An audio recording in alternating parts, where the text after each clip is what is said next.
বাংলাদেশের একটি অত্যন্ত গুরুত্বপূর্ণ স্বাস্থ্য সমস্যা। বাংলাদেশে প্রায় ৮০ প্রজাতির সাপের মধ্যে ২৭ প্রজাতির সামুদ্রিক সাপ সহ ৬ প্রজাতির ডাঙ্গার সাপ অথবা ল্যান্ড স্নেক বিষধর, এবং এই বিষধর সর্পদংশনের ফলে প্রতি বছর কয়েক হাজার রোগী মৃত্যুবরণ ঘটে। এমনকি প্রতি বছর যে আমাদের দেশে বন্যা হয় তাতে কিন্তু এই সর্পদংশনের হওয়ার সম্ভাবনা বেড়ে যায়।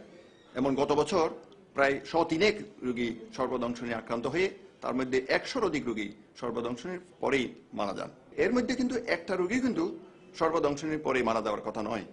যদি আমাদের দেশে যে প্রচলিত যেগুলি চিকিৎসা আছে, যে ভ্রান্ত ধারণা আছে, যে ভুল ধারণা আছে, বিজ্ঞানসম্মত চিকিৎসাগুলির ব্যবহার করা হয় না, এইসব কারণেই আমাদের দেশে সর্পদংশনের মৃত্যু ঘটে থাকে। আমরা যদি সর্পদংশনের পরে প্রাথমিক স্বাস্থ্য পরিচর্যাগুলি যথাযথভাবে করি তাহলে অনেকাংশেই সর্পদংশনের মৃত্যু ঠেকানো সম্ভব। চলুন আমরা দেখি প্রাথমিক স্বাস্থ্য পরিচর্যা, বিশেষ করে সর্পদংশনের পরে কি কি করা হয়ে থাকে, করা উচিত।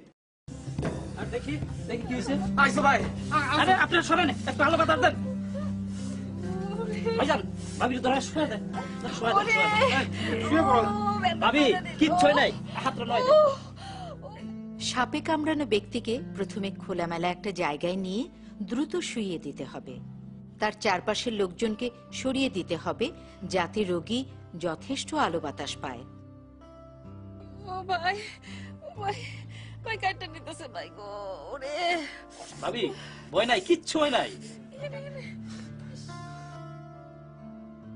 রোগীর জ্ঞান আছে কিনা তা যাচাই করুন। জ্ঞান থাকলে কথা বলে তার মনোবল যোগান।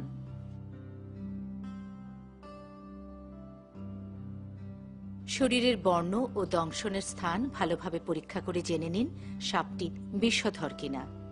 সাধারণত বিষধর সাপ হলে ১ বা ২ দাঁতের কামড়ের চিহ্ন থাকবে।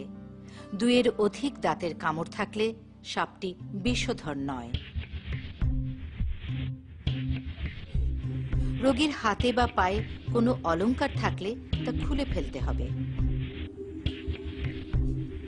সাবান বা পরিষ্কার পানি দিয়ে রোগীর ক্ষত স্থানটি ভালোভাবে ধুয়ে দিতে হবে।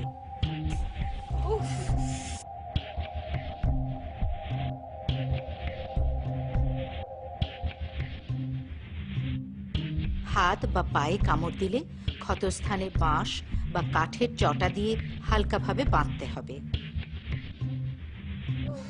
ঘুমাইন না ভাবি, আরে কষ্ট হইতেছে রে, ঘুমায়ও না।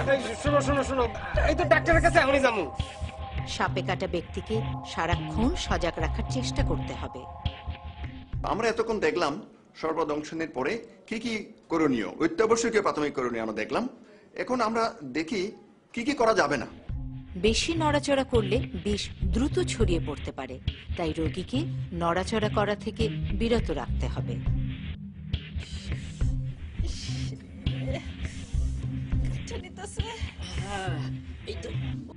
রোগীর দংশিত স্থান শক্তভাবে না বেঁধে হালকাভাবে বাঁধুন।